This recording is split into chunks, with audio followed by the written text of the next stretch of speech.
We're alive. Does that count? Yeah. It's good enough. Okay. All right. It'll have to do. Fix that. Oh, there we are. Now we're live. I just got the junky. Oh, there's a piece of shit on the live stream. Nice. Real classy. I'm a classy guy. Real classy, Spencer. Okay, we got people here already. We got Terry, Ty Lord, Bio. Oh, but he'll be listening when it's finished. But Bio's not really here. Yeah. So. He's here. Hi in He's here spirit, in our, Bio. Yeah, he's here in our hearts. Spirit Bio, yeah. Very cool. It's just biology. Yeah. I was thinking that was like his anime attack. Spirit Bio. Yeah, Spirit Bio. I call upon Spirit Bio. If he wrote a book, what genre would it be? It's biography. Yeah. Biograph. Terry's still here. He says, I've been waiting for over 20 minutes. Buddy, we never said when we were starting. That's your fault. It's pretty good. It's aggressive. It's aggressive on our boy Terry. It's okay. Appreciate it. But he's dedicated. I thank him for waiting. We're here to deliver, Terry. Those 20 minutes were not spent in vain. Yeah. We're working on production value.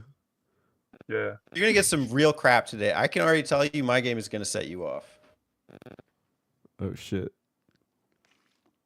My game's going to set you on fire with how bad it is. It's so bad. Oh.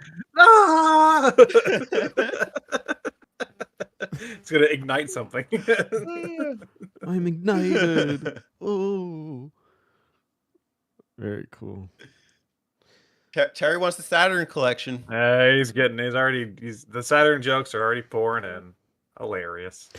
You know what? If a quick review of the Saturn, at least the one I played, I was actually super impressed just by the way that it functions. I mean, the games themselves, I couldn't, for the most part, couldn't care less for. But because it's just basically an emulator that plays ROMs. But they designed it in such a way that it's like games on your shelf that you put into the console, like to appeal to like that old school fan. And I was actually super blown away by that. I thought that was I no other company making those kinds of things even tries to come close to that. So I was pretty impressed by it. What the hell are you talking? Are you drunk? The collection where it has like all the games on the shelf, and then you pick one and oh, it like plays it. You meant that? I was so thrown off for a second. I was like, "What the fuck are you talking about?" Yeah, just like as a format, like as a system, it's really cool. Like if you played the SNES Mini or whatever, I'm sure they're just like pick it from the menu and go. but they did a good job with that Sega one. It was cool.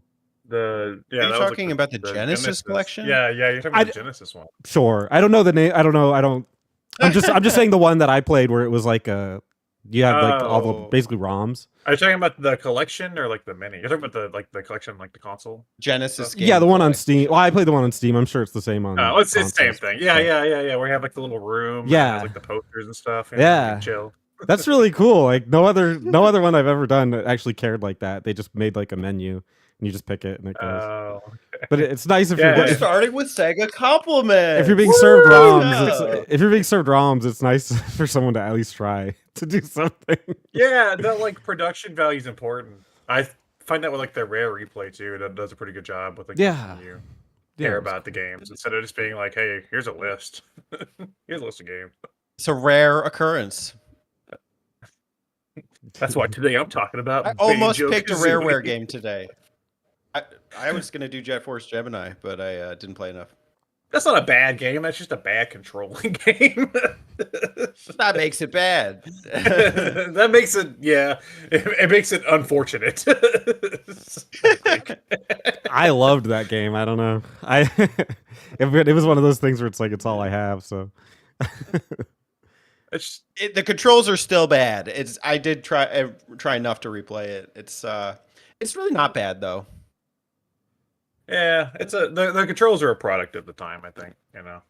With that controller setup, it was almost out of necessity. It's like playing any of those old Toroks on N64.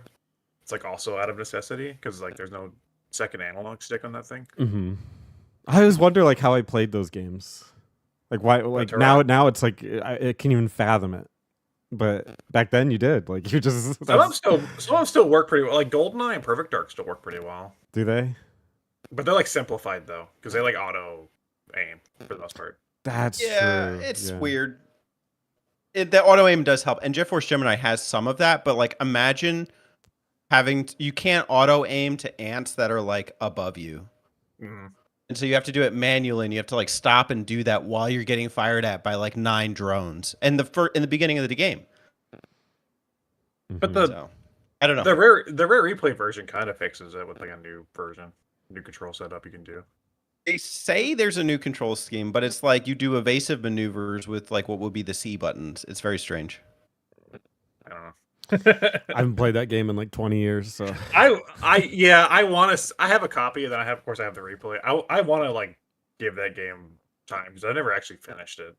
I've just played it, so I want to like actually sit down with it sometime. Terry's hitting us with a question: which button mapper would make the best Moonshine reviewer? Obviously not Teddy because he doesn't like doing that content. What do you mean doesn't like doing that content? Has any of us done that? Well, I used to do the 25 years of Christmas, and it just got me really drunk, so I stopped doing it. I mean, that's what beer's for, right? That's what it does. Yeah, it was an unintended consequence. This is a decade ago. So yeah, I really don't like doing beer reviews. Like, the thing is, like a standalone one or something, sure, I would do that, but not 25 days. Well, I don't drink at all, so I don't know. I would probably not be a very good moonshine reviewer. Alex? No, you'd be like, wow, this shit's great. I mean, I like alcohol, but like it also takes a lot of it to affect me. So because I'm a pretty big guy, so it's like I don't know. I just drink whatever, man. Can't moonshine make you blind? I heard that. Like actual moonshine. Like what are we? Are we talking about fake moonshine? Well, like now, like they sell. Like we got some in Tennessee. We got some moonshine that was like it's just whatever bourbon or whatever the hell it was. But they called it moonshine. But that wasn't legit made in a bathtub. No, it wasn't made in a bathtub. I bought it in a store. I went to a store and bought it. I got a free cooler. I got gypped. Sorry, gypsies. It was good though. It was good shit. But like actual moonshine probably make you blind. Some hillbilly in a bathtub. You have to go somewhere else for bathtub water. To like look on Twitch streams and stuff. Okay, and then you can just combine. No, that's just bath water. That's just bath water. Dirty bath water. Add a little alcohol to it. Your moonshine. Yeah. Use some like prison wine, right? Made the toilet. Yeah. That's the thing.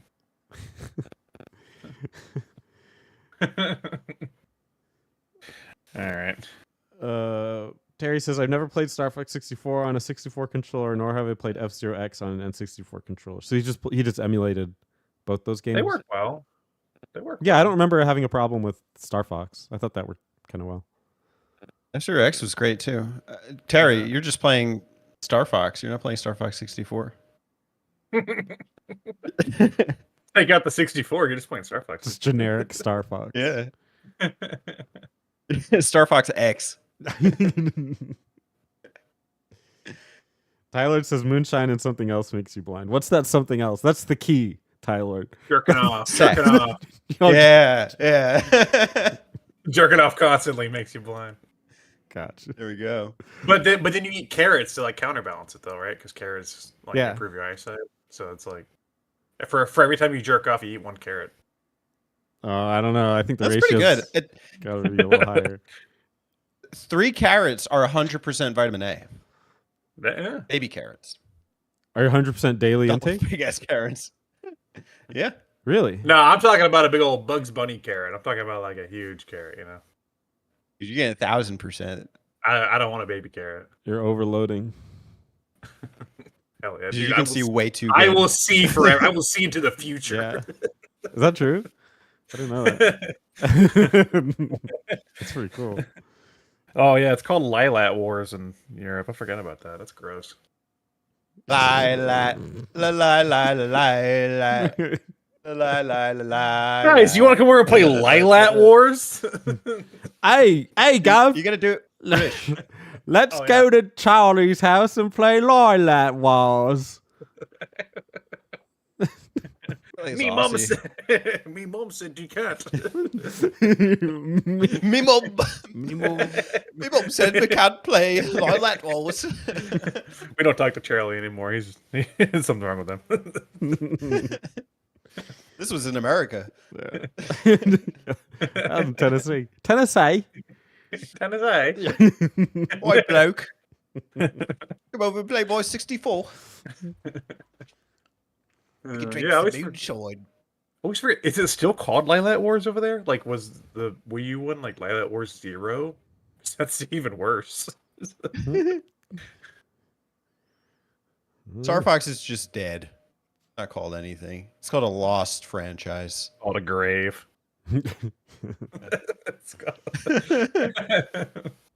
It's called Smash Brothers. Yeah. I don't know. I mean, look, they were in the Starlink game. They were there. I saw it. It's on the Switch. Yeah. Should we get started? Starlink to the grave. Should Wait, we get started? I don't know. Press start, dude. We haven't started the live stream? Dude, start the live stream. Start the live stream, Spencer. Let's go. I'm ready. We've been going for a little bit. What? No. Yeah.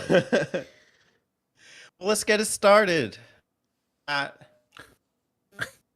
it the Black Eyed Peas? Yeah. Yeah. Let's get it started. India. Spencer, so you're about to take us away. Sweet. Well, welcome to Crap Talk. It's game talk, but crappy. We just played crappy games this month, and we had the regular Crap Talk, but now we're having the live version. So join us. Have fun. If you're not watching us live, then you're missing out on the show. So make sure to next time catch us live. If you need to know the schedule for that, we might post it in our Discord. I'm not sure. We probably won't tell you. No, we didn't do anything this time, so we probably won't tell you. But we'll try better. Good metric. Okay, this is like a button mapper peek behind the curtain. It's every Saturday, 2 uploads, and if we have not uploaded by the morning time, we might be doing a live stream that day. Yeah. Around this time, 2 p.m. Mid month usually. Usually the end and beginning of the month won't be alive. So. Yes, we'll be alive. Use your process of logic and deduction. It's like playing a game of Sudoku.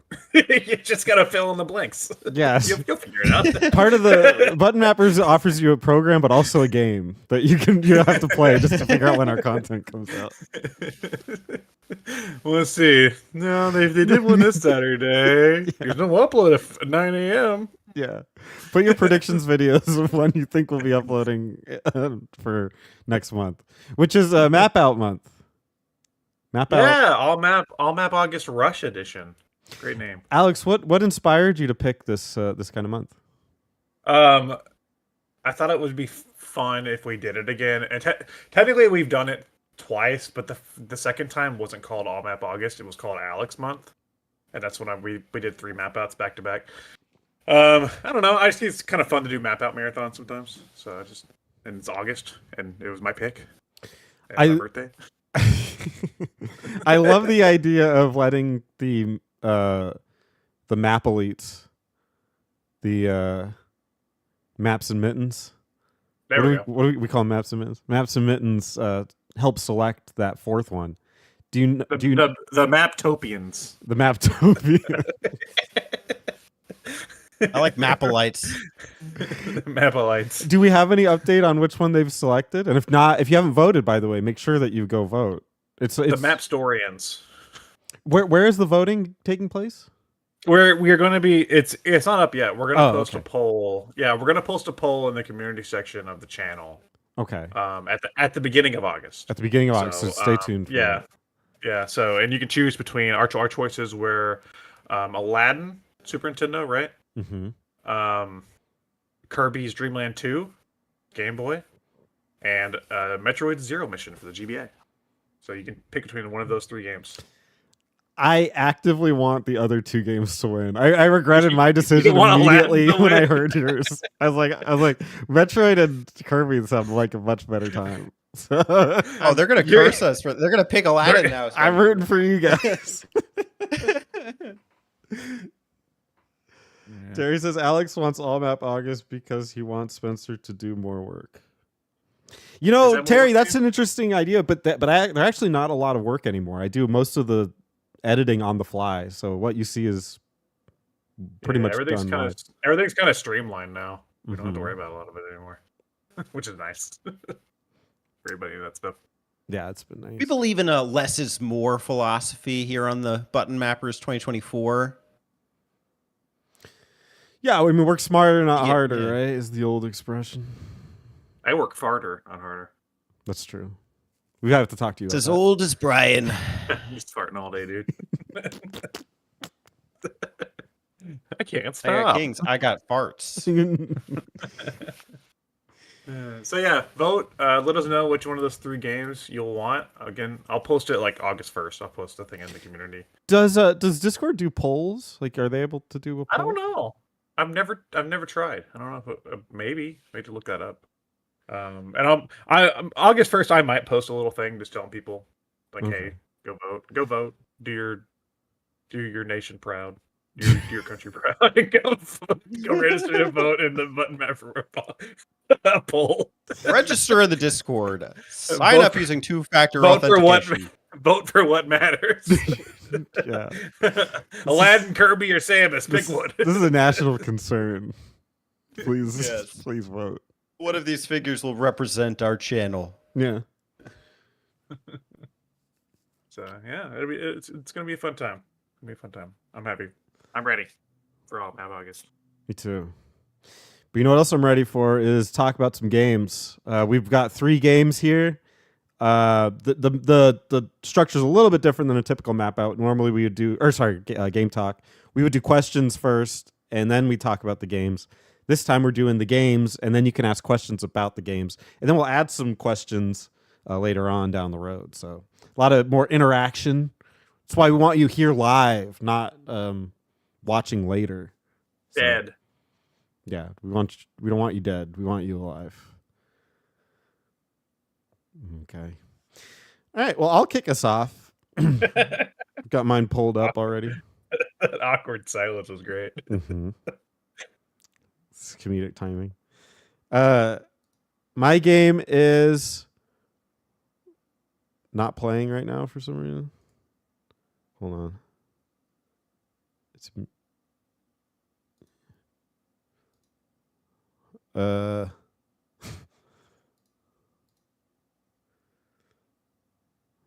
the game, I have the trailer pulled, or not the trailer, but like a long play pulled up, and it's not playing. Oh no. All right, there we go. My game is Final Fantasy Mystic Quest. This was it's an interesting game. I didn't look it up. I probably should have, but in general, what I've come to understand about it is that it was Square Enix's answer to people not really loving RPGs in the West, and them kind of assuming that it's because we can't really handle it. Like our little brains couldn't comprehend the idea of stats in Final Fantasy. So they wanted to make something that was a little more streamlined, something that we could play that was more akin to what we were used to. It was less like stat based. It was more simplified, I guess. So it often gets the moniker of like Final Fantasy for babies. And I've heard it get a lot of shit talked about it online. So I was curious to try it. I got a little bit less than halfway through on my current playthrough. My reactions to it are a little bit mixed. I'll get started on what it is. It in a way plays like a traditional Final Fantasy, but it combines concepts from, and I'll use some of the contemporaries because this is a Super Nintendo game, Super Mario World and Zelda. So it's got some things that those kinds of people that played those games would appreciate. Its map isn't like a free form map that you can just walk around in like a traditional RPG. It's more of you see the overworld and your character, and then he just walks almost like a Super Mario World overworld where you go from level to level. And you go to the next level, and sometimes that level is a town, sometimes it's a dungeon. Rarely it's like a forest or something where you can, I guess that's kind of a dungeon. And then sometimes it's little challenge spots where you just have to beat an enemy 10 times. It's very weird. Maybe one of the dumber ideas. But your equipment doesn't, at least at this point, it doesn't seem to upgrade in the traditional sense. You'll get different weapons that have different strengths, and you can also use those weapons outside of combat, which I thought was really cool. And that's kind of where the Zelda stuff comes in, is you can get bombs, and of course you can bomb walls with it. Or you can get these claws, and with those claws you can actually climb mountains. You can scale with them. You get an axe, you can chop down trees. So there's actual utility in the weapons, which I thought was actually kind of genius. I really liked it. It continues the spell system, ironically, of the original Final Fantasy, which I think is a more confusing spell system than people are used to. So in that way, the magic is probably more confusing, even though it's supposed to be for babies. But it follows the traditional D&D style of magic, where you have spell slots. The spell slots are simplified, though, because in traditional D&D and in Final Fantasy, you had spell slot levels. So you had like level 1 spells, level 2 spells, level 3 spells. I forget the cap on that, but you get what I mean, where it's just different levels. Whereas in this game, the spell slots are light, dark, just different kinds of magic, as opposed to levels of the spells. So you just have, until your rest, you have that many spells you can cast of that type. And then each person has their own spells, but they share the same, basically the same spell list. So not too complex there. In playing it, you can really see that they were trying to make something that Americans like. The writing is actually like really good. I was surprised by the amount of expression that the characters have. It actually reminds me of like the Mario and Luigi series, where one of the characters will kind of take shots at the writing and make like tongue-in-cheek comments. So that was really cool. And there's a running joke in the game that you just kind of have to get used to, where the main character like shrugs. He goes, and it's got its own animation. They use it a lot. Very interesting. The sense of humor really threw me off. I was surprised that, because when I always hear about this game, it's like it's a low res Final Fantasy. It's a Final Fantasy for babies. But the amount of detail in it and the amount of ideas that were put into it were surprising. Like, I wasn't really expecting that level. I was expecting very dumbed down, very simplistic. And in some ways it is, and in some ways it really isn't. The graphics look nice during battles. Outside of battle, it looks a little low poly, but again, I think this is earlier SNES. So I almost give it a pass. There aren't any random battles in the game. All the enemies you can see on screen, which is refreshing for a game of this age. Granted, they serve an additional purpose. They'll actually block passages in the dungeons, so they do serve an alternative purpose. But still, cool to see a game at this stage that didn't have random battles. That's something that they do now. It's almost unheard of to have random battles in an RPG. Overall, actually quite impressed with this game. It's certainly not like gonna win any awards for the greatest RPG ever. I'm not gonna make that case, but for all the stuff I heard about this game, it's actually quite competent. And if you understand what they were trying to do and not try to, make a game that's competing with Final Fantasy 3 or, in Real World 6, then there's a lot to appreciate here. So, Final Fantasy Mystic Quest, I actually give it, 2 thumbs up. Pretty good. I thought you were gonna give it a number rating. Oh, I give it I would give it like a 6 out of 10 or something. 6 buttons out of 10. 10. 6 buttons on your sweater or whatever. 6. Who knew? Wow, this is where... Ted Woolsey was one of the writers for the game. Who? He did like all Ted those, huh? Woolsey. He was a Dragon Quest guy. Oh, well, Yeah. Well, he's I don't know. like a translator, right? Yeah. You know, I have the dates up. This game came out in North America before, like a year ahead of Japan. Yeah, that makes sense because it's supposed to be for America. So maybe he was like legitimately a writer on it. Wow.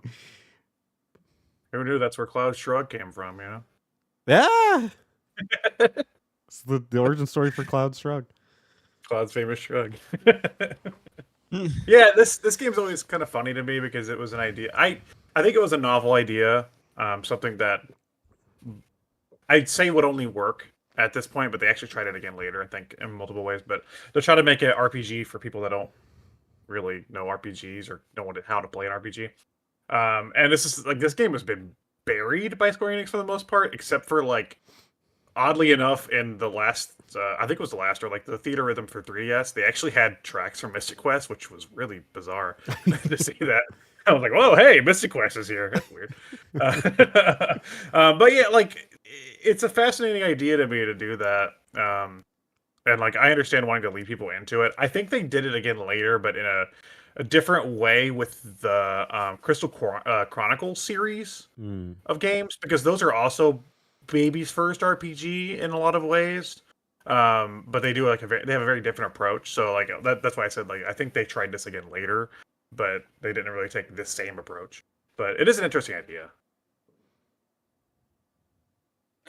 I could see why Americans might be offended by like the insult to their intelligence. You know, I mean, while I think I understand like, you know, the first Dragon Quest is really cryptic, but like everyone I knew like here who grew up with like Final Fantasy 1 was like a big fan of it, and I feel like that game was pretty self-explanatory.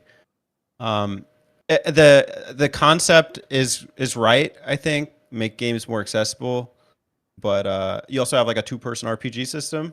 Like, I don't know. It seems like a step back, you know? You're going to give me this hand-me-down Final Fantasy game? Yeah. Well, I think it's important to understand that RPGs weren't exactly popular in the West. Like, as much as we say like people that liked Final Fantasy 1 would see this as an insult, there was like a handful of those people, and then like everybody else was playing Mario. So they didn't really scoop this up as much. I mean, it had certain levels of success because they kept making them, but I think this was their attempt to try to make it much more broad, which clearly was probably a failure because everyone knows that it really kicked off with Final Fantasy VII. But right, it's interesting, that, if anything, just to see what they were trying to come up with to get those darn gamers back then. Isn't that kind of funny how like they went with the simplest route and it didn't work, and then they did 7, which is like from a story standpoint is like one of the most convoluted stories. Yeah. And it worked flawlessly. Yeah, they just did not understand America at all, which is this is funny. That's kind of funny. Yeah. it does look a lot like Evo Land, and I think the Zelda stuff like makes it, I don't know, feel like that attempt at evolution. Well, it reminded me of like a scene in Final Fantasy IX that always left, like, even when I first played it, it left my head scratching at like what could be, because in Final Fantasy IX there's a scene where you're in an ice cave and you guys are kind of just moving around and fighting, doing this, and you come to a part where you're blocked, and there's clearly a door, but it's blocked by ice, and they're like, "Hey, Vivi, why don't you just light that on fire?" And he's like, "Oh, good idea." And then he lights it on fire, the ice melts, and you continue. And I'm just like, Vivi has a lot of spells. Like, why can't you traverse the world using the tools that you have? Like, that's kind of genius, but that's literally like the only scene in that game where they do that. And it's not like a gaming moment. It's it's basically a cutscene. And it's like, it's this game actually does it, where you get equipment and you can use the equipment in the world, which is a very novel idea and something I'm surprised they haven't really latched onto. Yeah, I mean, there's a lot of that in just in games in general. It's like for narrative purposes, characters will be like, I can do this, and then you go and you can't jump over like a chest high wall, you know? Yeah. It's like, what? But, you know, and I was just sitting here thinking as well, like, this is kind of funny to look at because in some ways, like, Square Enix has never dropped this approach because it seems like they're always trying to dumb down Final Fantasy in some way to get a bigger audience, to better or worse. I mean, as much as I have enjoyed some of the more recent games, they're definitely still in that era where they're like, look, it's an action game. So yeah, it's kind of weird to like see like this started on the Super Nintendo with them trying this. I appreciate though that they didn't make it a numbered entry. It was like it's not considered one of the, you know, the numerical. I almost said canon. It's definitely, there is no Final Fantasy canon, but no, there is. Have you played Dissidia? They're all in there. Oh yeah, I forgot. They're all there. They're all hung out. They went to Pizza Hut. Yeah, at the buffet. But yeah, that's a good point. This does kind of continue the trend of Square Enix dumbing down their own property just to get more people interested. Yeah. And hey, look, back then it didn't work. So why do you stop keep doing it? Stop doing it. I know. I see reports recently where it's like 16 lost a bunch of money, and it's like, I wonder why. Yeah. Because Final Fantasy fans don't want it. Square. For those that care, I did play this game a little bit with headphones on, and the music is surprisingly good. So, oh my god, really? Yeah, it's quite good. It's more of like a rock style music, which again maybe harkens to the idea that they're hearkening to Americans, but still, it's good. It's good. It means nothing to me. I didn't play it long, but if you like that stuff, there's music here. As music confirmed. Can you shit with a soundtrack? Can you give us some of the music right now? No. You can't sing it? No. Oh. Bum bum bum bum ba da da da da da da da da da. Yeah. It's copyright infringement right there. Link. He goes to town. We've already He goes to save Princess Zelda. That's just moving down. Doing Zelda. All right, let's talk. And that was Teddy doing System of a Down doing Zelda. Let's get some questions here or comments. Terry says, "Oh no, not Zelda! Good lord, talk about how to ruin a video game, make it like Zelda." Yeah, one of the most successful franchises of all time. I find it interesting and sort of relieving that the second character auto fights, so you don't have to press X twice. Yes, your character can auto fight. You can select him or her to be controlled or auto fight. So, oh my god, that's literally what they do now. Yeah, that's what I was. I'm like at the end of Final Fantasy VII Remake, and that's literally how that game works. I can like jump in and be like, "Hey Tifa, could you like use thunder or some shit?" But like, I could also just leave her alone. Right. Yeah. Wow. There you go. So Final Fantasy Mystic Quest is essentially the canceled episode of Seinfeld. Was there a canceled episode of Seinfeld that I don't know about? No. Seinfeld ended and then went to jail. That's the actual last episode of Seinfeld, by the way. Well, I know, but was there a canceled episode of Seinfeld that we don't know? I'm sure at some point. I don't know. I mean, he's talking about the Shrug. Oh. So this is essentially the best Final Fantasy game for people like Alex. Oh, come on now. Alex played 1, he played 12. 7. 12 is my favorite. 12 is like one of the more complicated ones. Remember that Final Fantasy IV was dumbed down for Western audiences too. The original SNES release, yeah. But Mystic Quest isn't even that bad of a Final Fantasy game, really. If you want a bad Final Fantasy game, play Dirge of Cerberus. And then Tyler says, "I want to play Final Fantasy for babies now." Yeah, you should. It's not bad. Crystal Chronicles.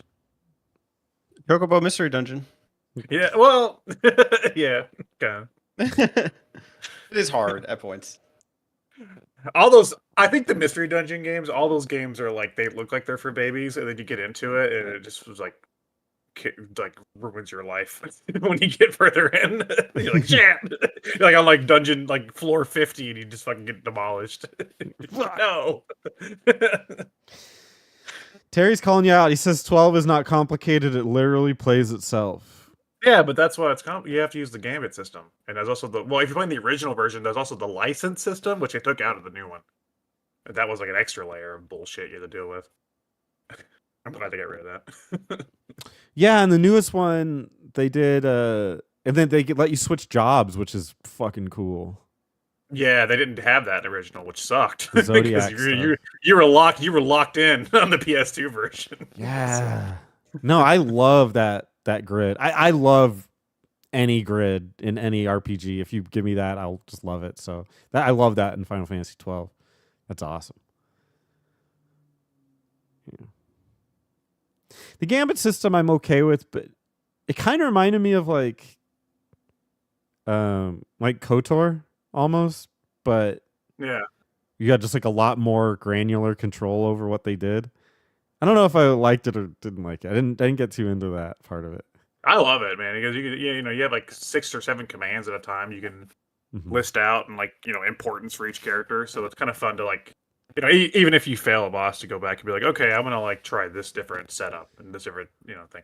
So maybe if I got further in, because I noticed that it's weird, like you get more gambits as you go. Yeah, and so it's like just pile on. It's weird that they wouldn't just give you all of them. Like, it's weird that they're maybe they don't want to overwhelm you with it. Maybe I don't know. Maybe that makes sense, because it's weird that they aren't just like, here's all of them so you can use them, and instead they're like, this is a mechanic in the game, but we're only gonna. It's like giving you like half of the volume bar, or it's like you can get it up to 50%, and you'll be able to get it to 100 later. It's just really quiet at the beginning of the game. I don't know why. But no, I think that's a good game. We should actually consider that sometime, Alex. I remember Final Fantasy X was the shoot. I think I know what he means. I remember someone streamed Final Fantasy 12, went AFK to take a shit, and the end cutscene was playing while he was taking a dump. Final Fantasy 12. Well, that's a good transition back to crap talk. Yeah. I love the crap stories. Yeah. So there's Mystic Quest. Would you call it the crap shoot? Mystic Quest, or this whole thing? Well, I don't know. Tyler said, what was it? 12 was the shoot? 10 was the shoot. I think he's Mystic trying Quest, not to crap get... shoot. He meant 12. But I think he also meant he just doesn't want to get his thing blocked. It's supposed to be an I. Yeah. Crap shit? Crap he shit. Likes 12. It was the shit.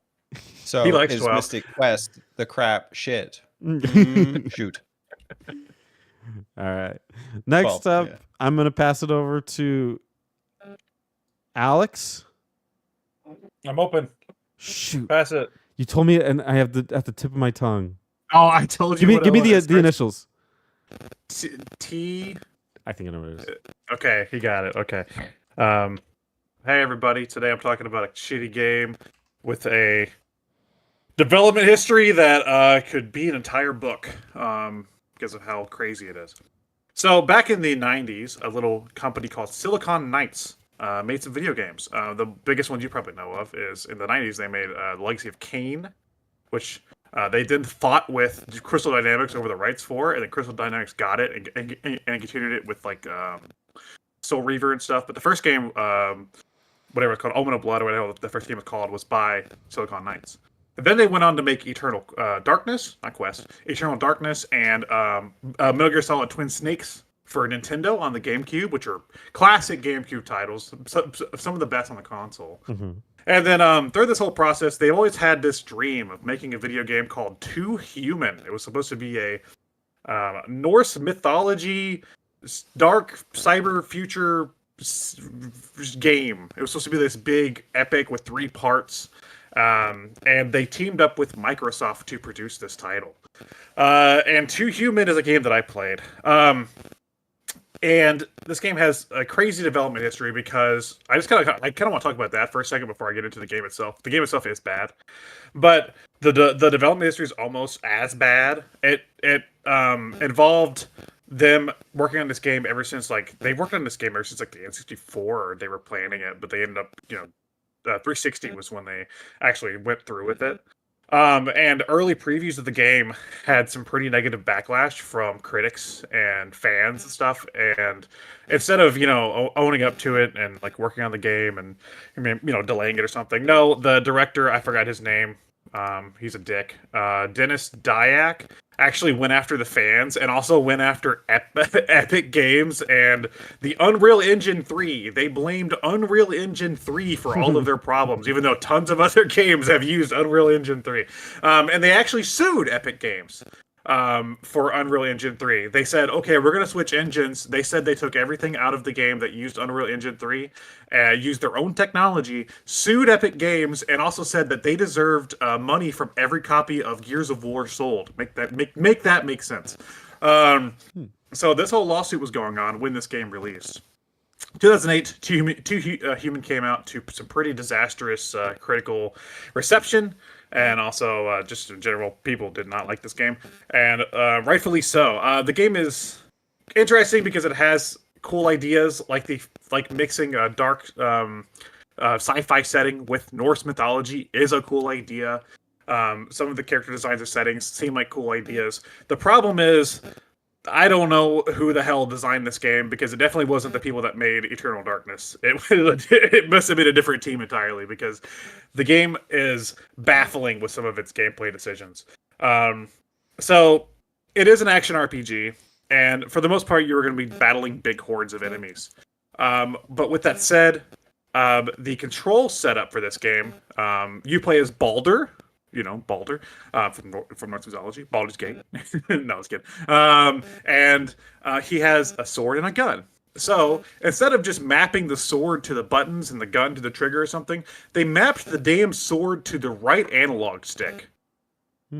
So that seems like it could be cool, right? To kind of use the sword with the right analog stick. But then it bears the question, okay, if the sword is controlled by the right analog stick, then where the hell's the camera? And we'll get to that in a second, because the face buttons do the jumping, they do rolling. You can call in like a little sentry robot to help you.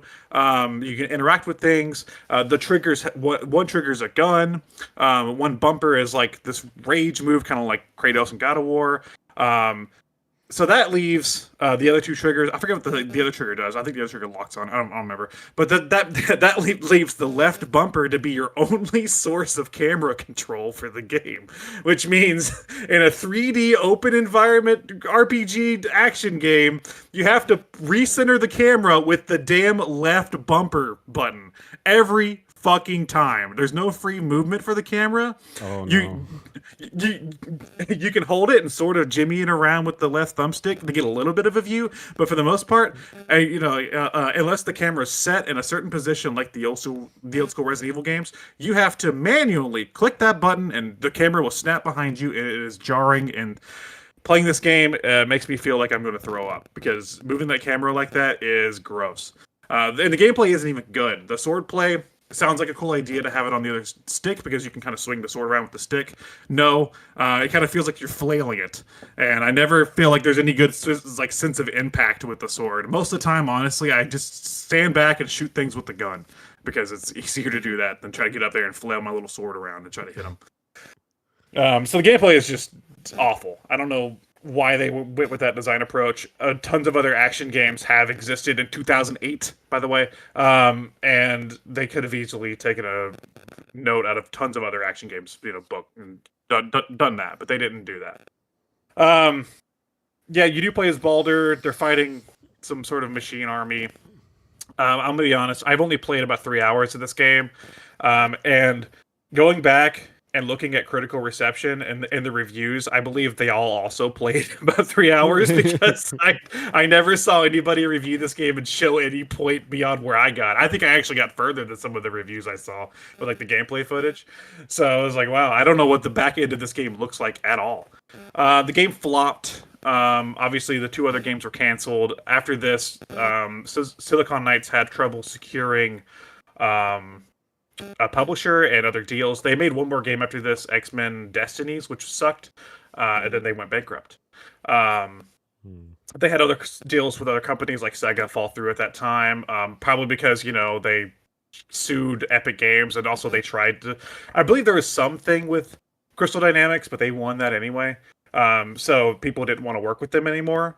And then in 2013, the final nail in the coffin here, they lost the lawsuit against Epic Games, obviously. And also, it was found that they never removed the Unreal Engine 3 from the game. They just they tried to hide it, so they actually got countersued by Epic Games. The court ordered them to destroy all unsold copies of Too Human and delist it from the Xbox storefront. Holy shit. So yeah, that was the final nail in the coffin. Silicon Knights is a dead company now. And yeah, if you want to play this game, you actually can. You can play it for free. Xbox, I guess Microsoft owns the rights to it because they published it. So it's actually on the Xbox One and Series for free, the entire game, and you can just go download it because they're not going to charge you money for this. And that's how I played it. I did play it a little bit back in the day, like back when I was playing a lot of 360. I think I bought it at GameStop for like a few dollars, like the bargain bin. But I did play it that way for this, and I'm still trying to make my way through it. It's rough. For some reason, there's some really bad audio crackle with that version too, and I don't know why it does it, but it's really hard to listen to.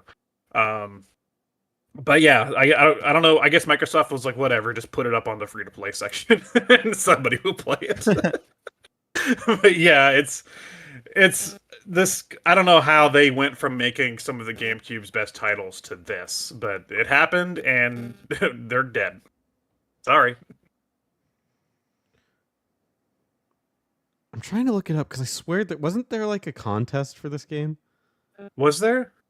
For Too Human? I'm trying to look it up because I remember they were trying to make this like a series. Like they were trying to make it a trilogy. Plans. Yeah. They had already planned a trilogy out, and the second game was going to be like Too Human, Rise of the Giants or something. And like they already had everything ready to go. Of course, after it flopped, Microsoft was like, "Yeah, we're not funding any more of this shit." And then also, they were in the middle of suing Epic Games, who, if you didn't know at the time, was making one of Microsoft's biggest franchises, Gears of War. Probably also a bad move because if you want to stay with Microsoft, because I'm pretty sure Gears of War is a little more important than your Too Human game. I know there was a contest. I can't remember the specifics of it, but I remember when it came out, and they were really hyping this game up. And then they're even doing it was something like if you beat it, you can be added to like get $1 million. It was something like that. And clearly it never made it past that.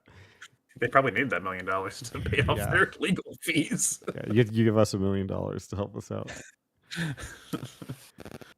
Good ideas. You can definitely see like what they were trying to do by the trailer a little bit.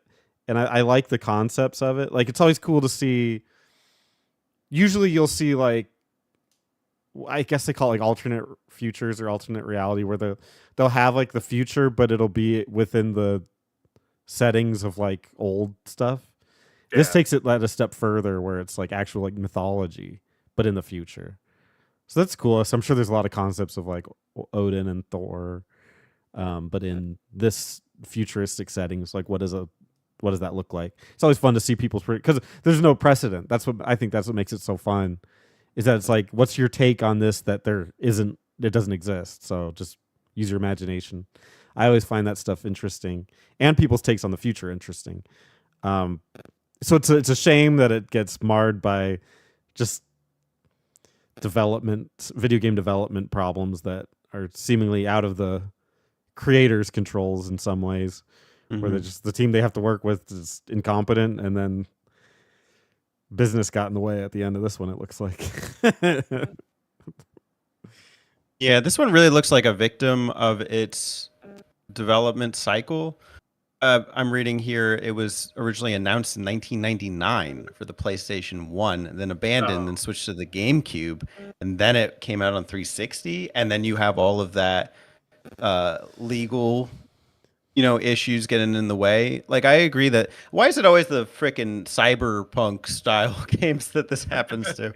I don't know. Like, I'm interested in the concept. I don't think it really looks that great, but it looks like any other action game from that era, from the 360 era. So, I mean, I believe also that it plays like garbage and it's free, so I could find out. But yeah, what a shame. Yeah, I think I mistakenly said 64. Yeah, PS1. I knew it was starting development like really early in their life. I should have known it was PS1 because the Legacy of Kain was PS1, so that makes sense. Yeah, and there's just some baffling choices in the game. One of the things I didn't mention was that whenever you die, which I died a lot because the combat's awful, you don't just get a game over and you get to start. No, you have to watch a cutscene of Baldur falling to the floor and then a Valkyrie flying down and picking him up very slowly and then carrying him back up to heaven, I guess, or Valhalla or whatever. And then you get to start over, and I'm like, you can't skip that cutscene. So like every time I would die, I would just be like, okay, I'm gonna check my phone now, and I just look up and be like, okay, she's picking him up, she's scooping up, she's carrying him up. I'm just like, all right, okay, here we go. Now I get back to playing. It was like the most awful. I'm like, I don't know who approved that, but that's not cool. Like that's cool the first time you watch it, you're like, oh, that's kind of a neat. And then the second time, you're like, okay, can I skip this? Oh, I can't skip this, can I? Yeah.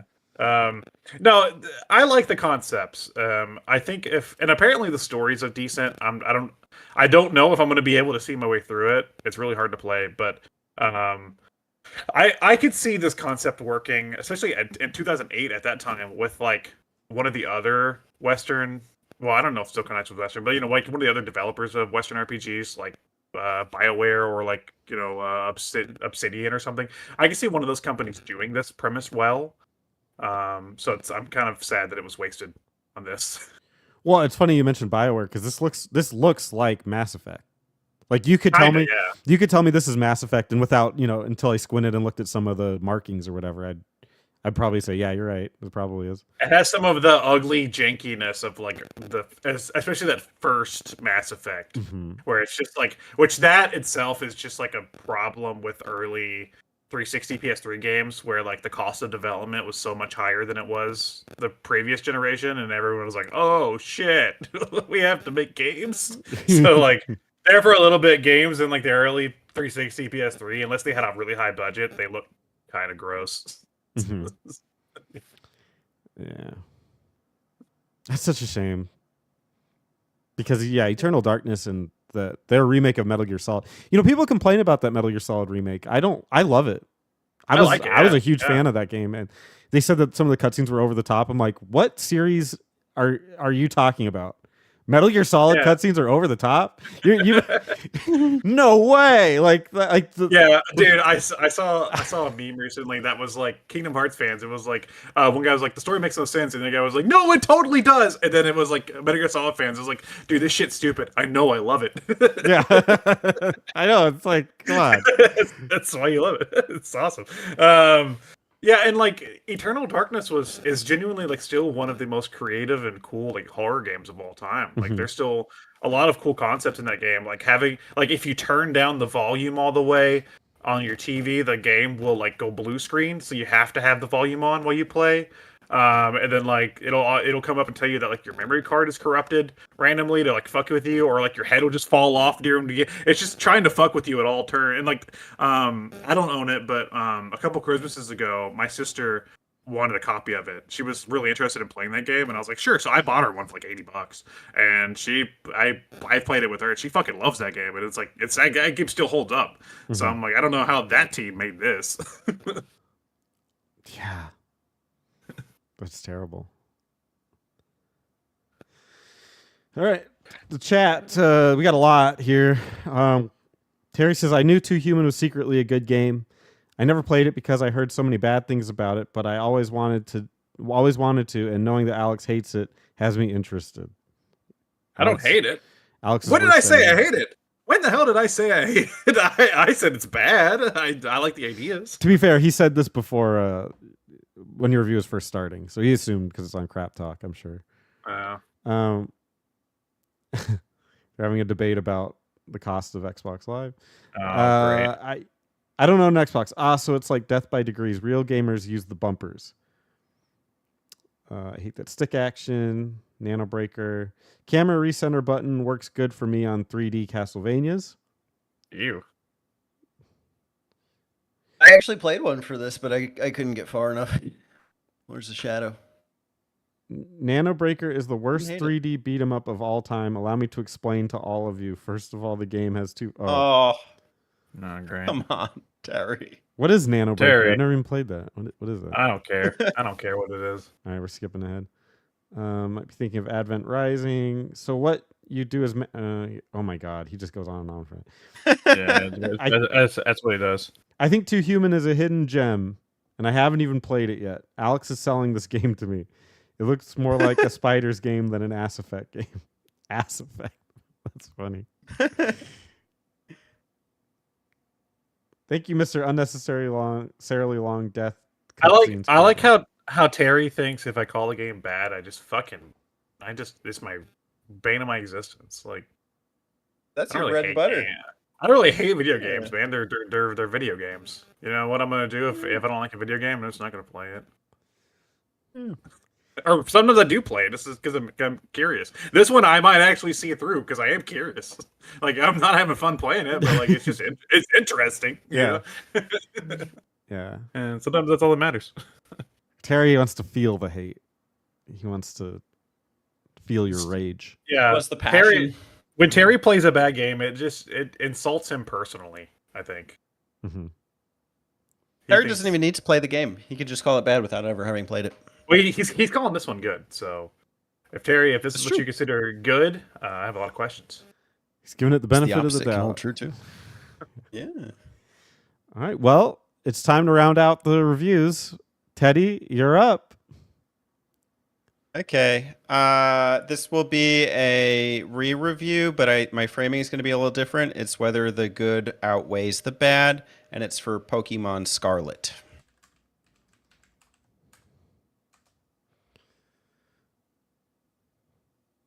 No, wait. How do you spell that? I have to type it in Pokey. No, skip. E. You know the guy from Earthbound, right? His name Pokemon. All right. It's no secret here that I am a Pokemon fan. I have played and finished majority of the mainline games with the exception of Sun and Moon and the first Black and White. Otherwise, I've cleared them all. Except for Scarlet and Violet up to today. I cleared the Elite Four last night, and I did several of the other optional things. I had never played this game. I was turned away by how disgusting it looked in terms of its frame rate and the glitches. We all saw it. It looked bad.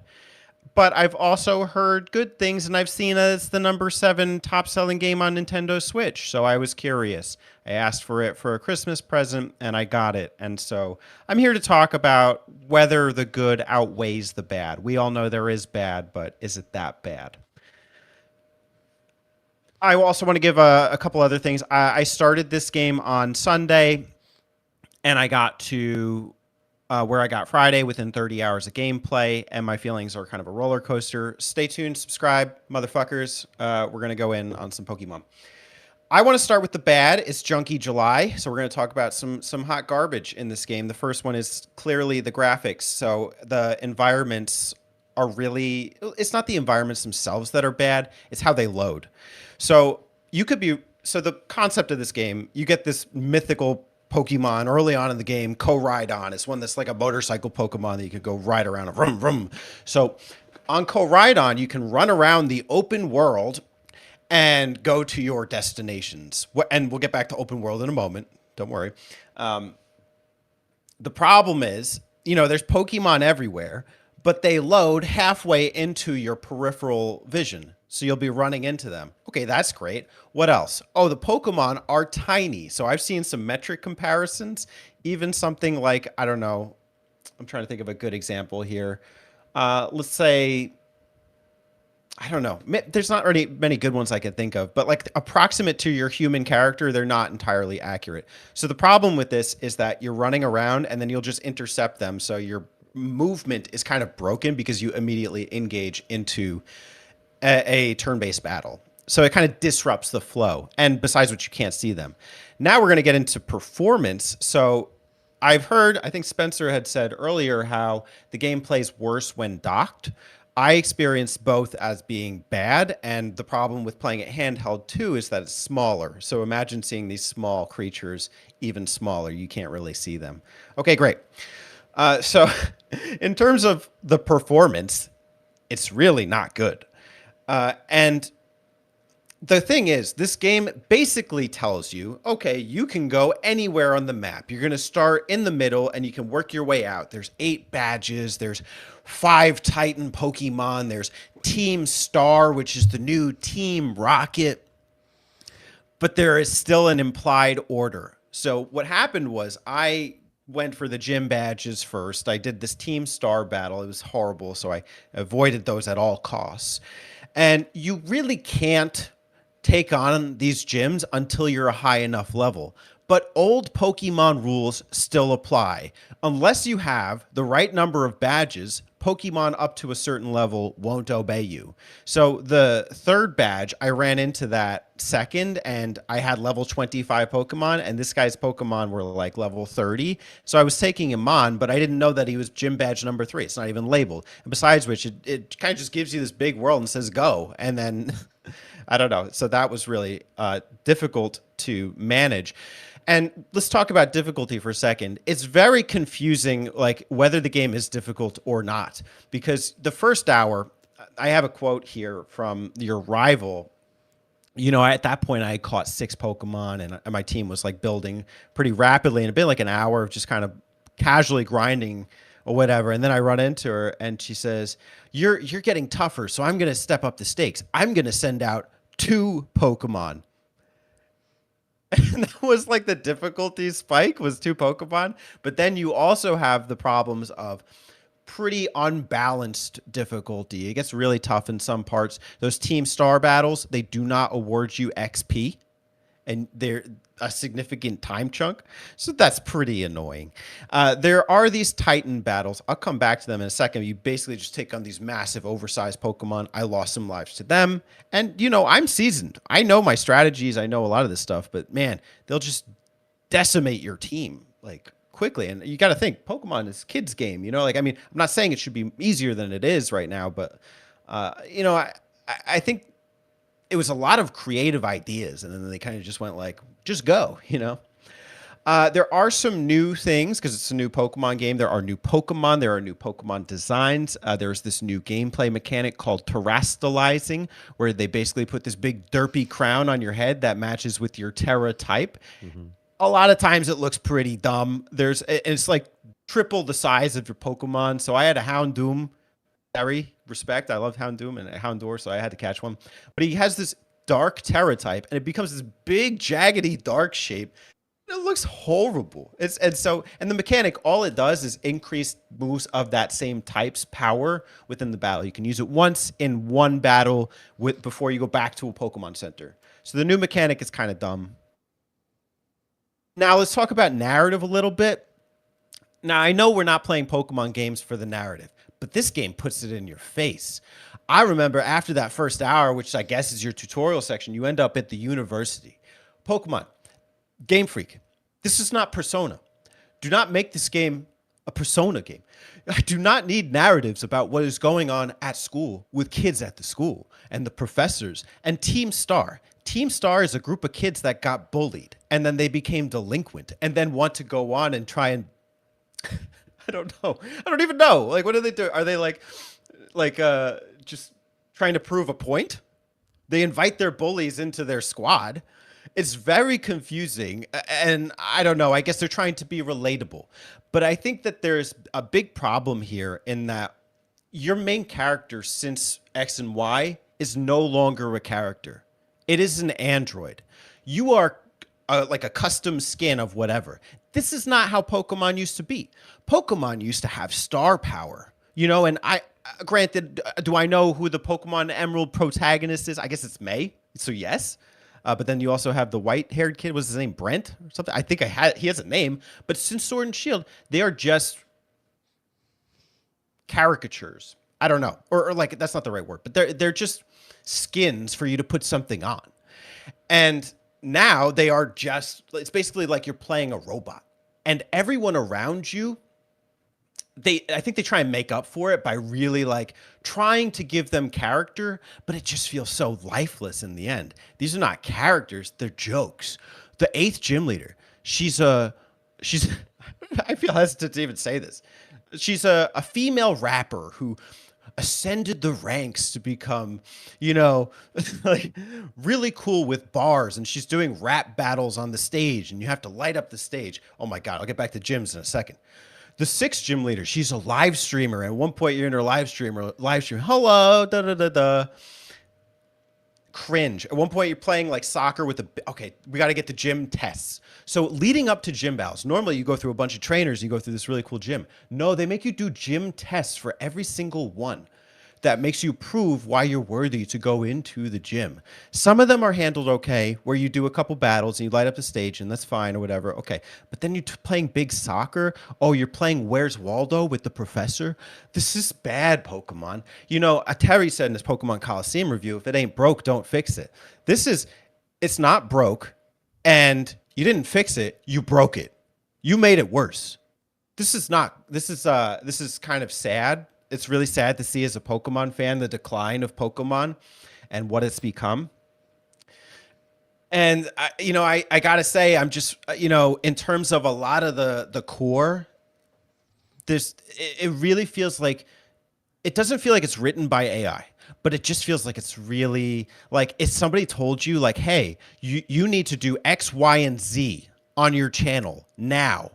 Okay, and you just listen and you do everything the person tells you. It just feels like Game Freak is listening to whatever people told them. They said, "Oh, stop doing linear gym battles from Sword and Shield." Okay, make it more Breath of the Wild. Okay, it's just okay syndrome, and that's kind of a shame. And I can come back to good in a minute, but I'll just start it there. This was the bad for Pokemon Scarlet and Violet. Are you pausing or what? Do you guys want to interject? Do you want to ask me anything about the bad? Yeah. No, I can see what you mean. I haven't played any. I haven't picked up any Pokemon games post Shining Pearl because that left such a bad taste in my mouth. I just haven't wanted to buy any of their games yet. No, but I can definitely see what you just on the outside looking in. I'm the only one that hasn't played this game now. I can definitely see what you mean by them definitely just saying okay, but at the same time, like that it's exactly what not you and I, but exactly what the community asked for, and it's also I think the problem to me looks like they did what the community asked for, but they had no real ambition to. Like, okay, we have to do it. If we want to sell the next game, like people aren't going to buy Sword and Shield again. So I get it, but at the same time, it is unfortunate that this is the state. Yeah, I didn't have as many problems as you did. I think with this one, from a performance aspect, I didn't even notice any of the performance. I noticed there was a little bit, but I can talk about that in a broader sense. But once I docked it because I was trying to get footage for it, I was like, oh, this is what all the people were talking about with the pop in. And just like the weird frame rate stuff. I didn't really have any when it was docked. I don't know. I was always, when I was playing it like that, I was wondering what people were talking about. And then handheld, you mean? Or sorry, no, I didn't play it when it was docked. I played it handheld almost exclusively. That's what I'm saying. You didn't have performance issues when it was handheld. It right. wasn't until it was docked that you had right. That. Yeah. So like once I did play it when it was docked, then I was like, oh shit, that's terrible. So yeah, that one. I could see, but I just didn't run into it when it was handheld. I liked some of the additions they had with the some of those like weird battles. It's been so long, I don't remember what they're called. You mentioned them, but where you like take your Pokemon and just kind of run around for a while and it fights like a whole team. I think you got like 3 at a time or something, and just let them go out and fuck shit up. That was interesting. It reminded me of like the show when they wouldn't really battle. They would actually go out and like do shit with the Pokemon and fight like a whole team. So I kind of thought that was refreshing. It could have been done better, but I think it all really to me loops back to that this is on. I think people need to realize this is on a Switch, which a Switch is not a powerful enough console to really do anything. Like that we as older gamers are expecting. So like the Pokemon, when we want an open world Pokemon game, we want you to be able to walk around this grand world with tall trees and fight your way to a gym, fight your way to the next Pokemon Center, and do all this stuff. Switch cannot do that. The Switch can't handle that. I had the same problem with Arceus, and this one have the exact same problem where they really want to give you this open world experience, and this game is technically more of an open world experience than Arceus, but the Switch just can't do it.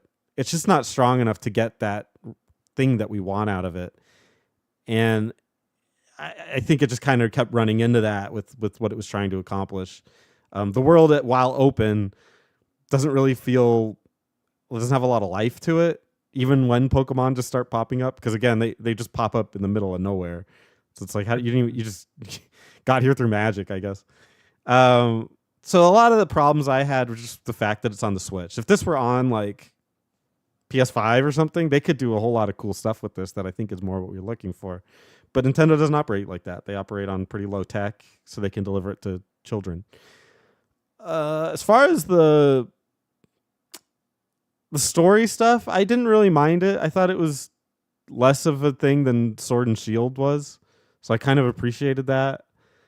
It didn't seem as like high stakes as those were trying to be. It was just like, hey, there's a school and people play Pokemon there. It's like, okay, I'm cool with that. As far as I don't understand the main protagonist though, because haven't they always just been silent protagonists? It's not the point. The point is that they're based in characters. These are not characters anymore. They're just custom makes. Well, so there is no real relation. I guess you're just a kid in a house, but you're not Ash Ketchum. Yeah, but they don't really have that aspect anymore, right?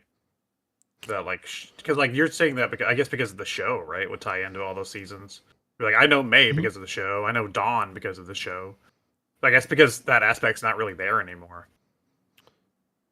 It might be, but these are just amorphous products. Like, who are these gym leaders? They're just flashy. Like, they're just superficial. Like, let's make this grand, live stream. Hey, but she's really nobody. And then who's your rival? Oh, a girl who likes to battle.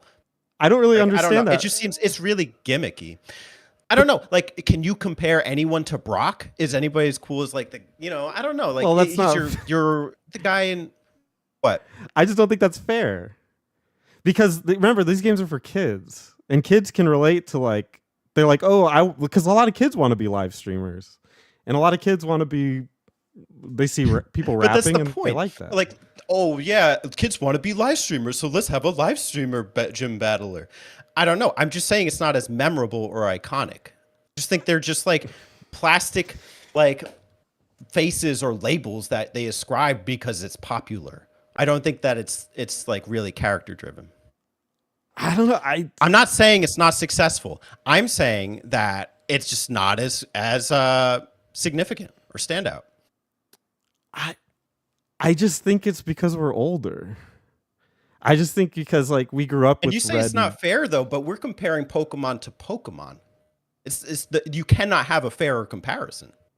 Well, but the problem is that we grew up with these games. We grew up with Red and Blue, and I bet if a lot of people that were born now looked back at those and they said, "Oh, Misty's the water leader because she's a swimmer," it's not that great. Brock is a rock guy because why? I don't. He's just a guy that has rock Pokemon. I don't think they're particularly interesting. I think that they just meant a lot to us because we played it at when it was important to us. I don't really know that the gym leaders have ever been that exciting, and I couldn't tell you a gym leader past Pokemon Red. Anyone from Gold and on, I couldn't tell you their names or.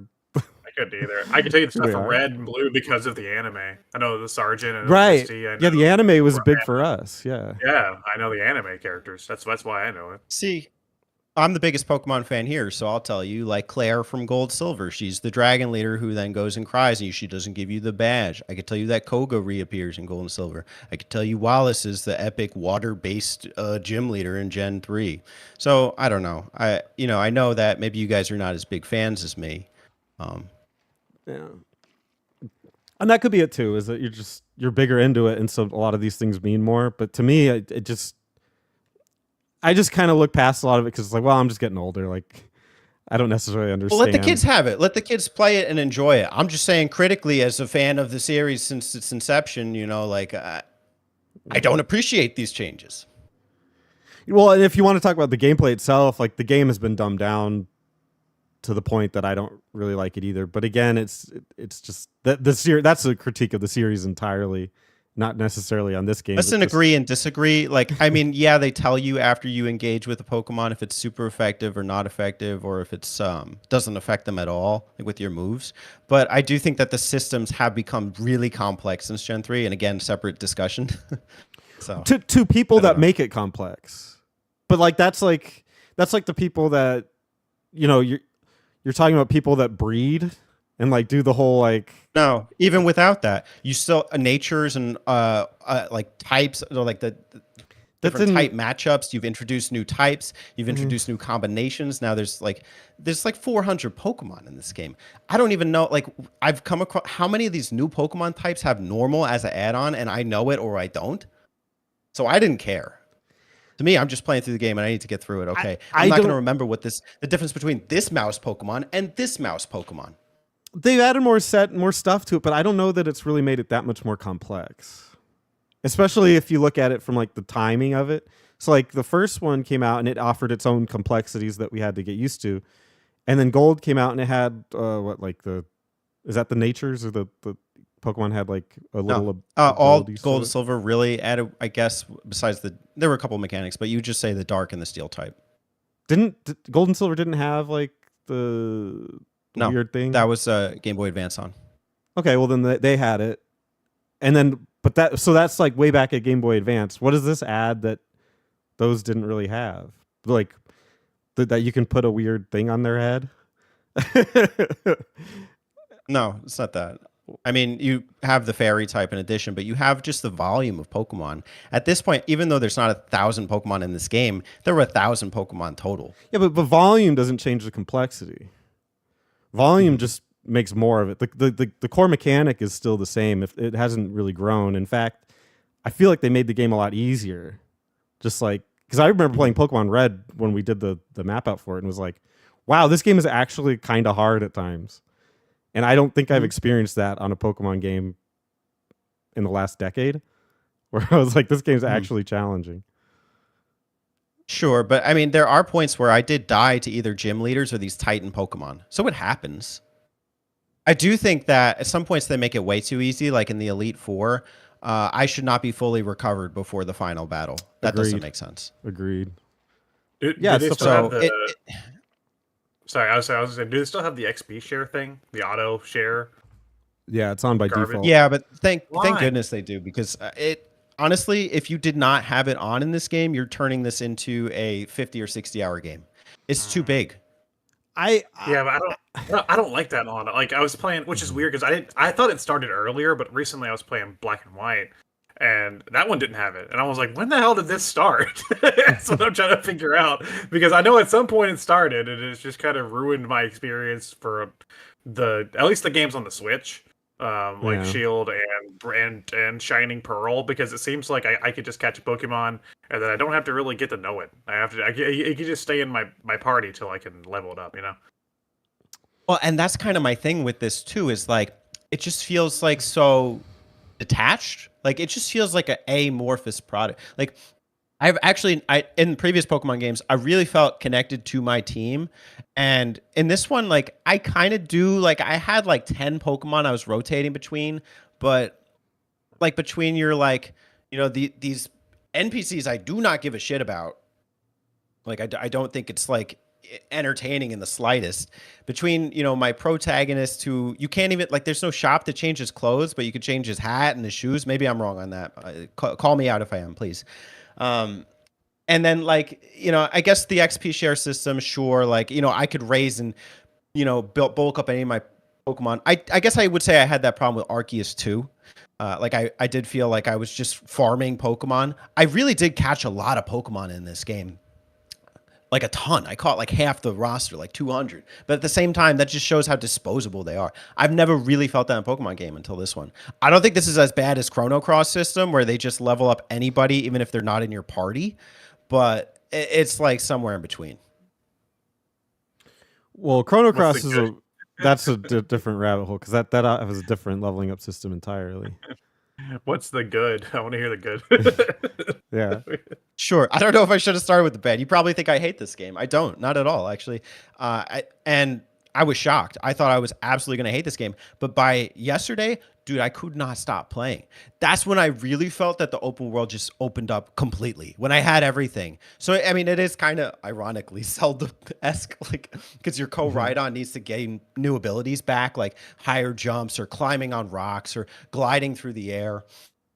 And I don't know if you should have all that from the start. I don't think it makes sense with the game's progression system anyway. But I was just climbing for the highest peaks. I was gliding down hills. I was scouting out Pokemon I've caught and haven't caught. This is actually kind of the heart of Pokemon, is just wanting to go out, explore, and catch them all. That is the slogan of the series. And ironically enough, in older games, I never used to feel that. I was just like, give me 6, let's freaking go. And this one and the Arceus, I just went in on catching Pokemon because it's like it's facilitated so well.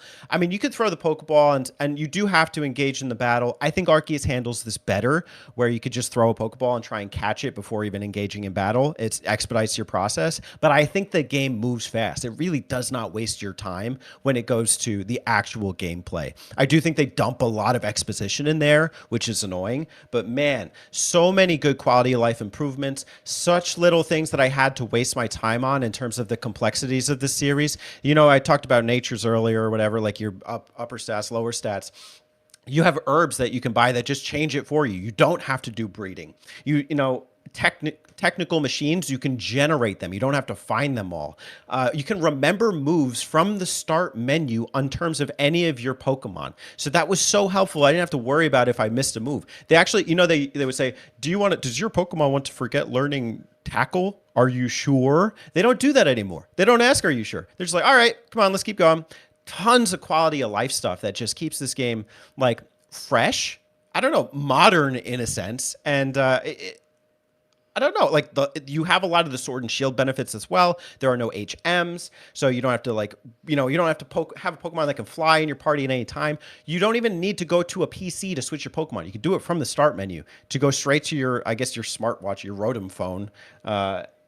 And I don't know, like I really felt like I was constantly on the grind. I felt like there is a lot to see and a lot to explore. And I won't say like I charted every part of the map, but I've done a lot and more than I expected. I do like a couple of the new things. Like, it is nice to see some of the nostalgic Pokemon, like a Diglett become a Wiglet, and then it's like a water-based Pokemon that looks like a giant white wiener. I don't know. I kind of like some of this stuff. And as much as I was bashing terrestrializing, when it's good, it's good. I really like the dragon terraform, where it gets like this giant like dragon helmet looking thing. I have some really cool dragon Pokemon in my party. I know that people complain about the lack of 1,000 Pokemon. I don't care. I think 400 is more than enough. I could spend a whole bunch of time doing this, game. And, as much as I was bashing on graphics, nothing is game breaking. It's funny to look at like the grass turn into water and you can like see below the level and like mid combat, but I didn't hate it. Actually, I really liked one element that it's not perfect, but it's cool. Like in Dragon Quest 11, you can kind of move around the arena when you're like mid turn-based battle. It kind of gives a little more life to it. With this one, you can actually rotate around and you can see your Pokemon from the front. You can't do that in older Pokemon. Like you can only really see them from over the shoulder. I just always think of how derpy it used to look. I don't know. I feel like you have to take the good with the bad. If you want to play Pokemon Scarlet, there is a lot of good. Is it the right direction for the series? Maybe. I mean, look, Pokemon Sword and Shield and Scarlet and Violet together amount almost 100 million units sold for the system. I think maybe more. So, as much as people are complaining, people are buying, and I think people are just complaining, but begrudgingly because it's Pokemon, and it's still got that tried and true formula. Like I still like, I got to catch a Dratini anytime I see one. So, I got Dragonite in the party. And then I still have some new Pokemon. I'm still excited to see some of the new Pokemon. I do think they get away with a lot in terms of like, I don't know how well they design the game in terms of performance and even like, I don't know, like everything, like open world it's the first really open world. See, I put this somewhere between Sword and Shield and Arceus. Like Arceus to me, even though it's not open world, I think it's like the best made of those 3 games. Sword and Shield, I feel like, is deceptive. It gives you open world for an hour and then tells you to do 8 gym badges. This one meets right in the middle. It gives you the open world, but it just doesn't run very well. And it's not. It's very like streamlined to be linear, so it's weird. But well, no, this one is open. I do think there's good here. I think this one's more open world, the most open world of all.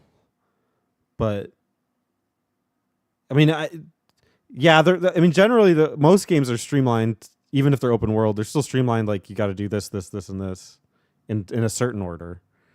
Just because that's just game design. That's like progression. Very few don't, and even like maybe Breath of the Wild, although I can't remember. It's been too long since I played it, but was there still an order of like the 4 dungeons or whatever you're supposed to do? You can do whatever you want in that one. As long as you just did them, that's all that mattered. As long as you did them and got your Master Sword. But even then, you still have to do those and then do. Or no, you can go straight to Ganon. You can go straight to Clam. That one is the most open example. world. That one is the most open world. But most games aren't like that. Like Elder Scrolls and stuff and those kinds of games. Yeah. Even like The Witcher 3, there's still there's still an order you're supposed to do it in. But so it's hard to. The open world concept. Open world is a problematic phrase. We have to be clear so. about like what do we mean by that. Well, no. Open world if Breath of the Wild is your standard for open world, then yes. No, because that you can't say it is. No, because that isn't necessarily the world part. The world part is just the map. That's the open world part of it.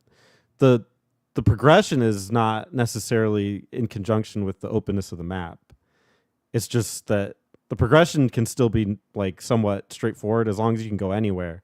That's what open world is. You can't go anywhere in the beginning of the game. That's what I mean. A lot of your progression is stagnated because of what Koraidon can do. That's what I mean. It is the most open world of the 3 games. Right. I agree. Yeah. But it's not truly open world. Yeah, that's what I mean. Is I think it's the most open world of those 3. Where it, yeah, because I mean, Arceus isn't open world at all. It's instanced. So. Right. It's level based. You have to pick the level. So I understand. And it's very, very straightforward. But once you're in those levels, it's pretty open. Mm-hmm. I'm not calling Arceus open world.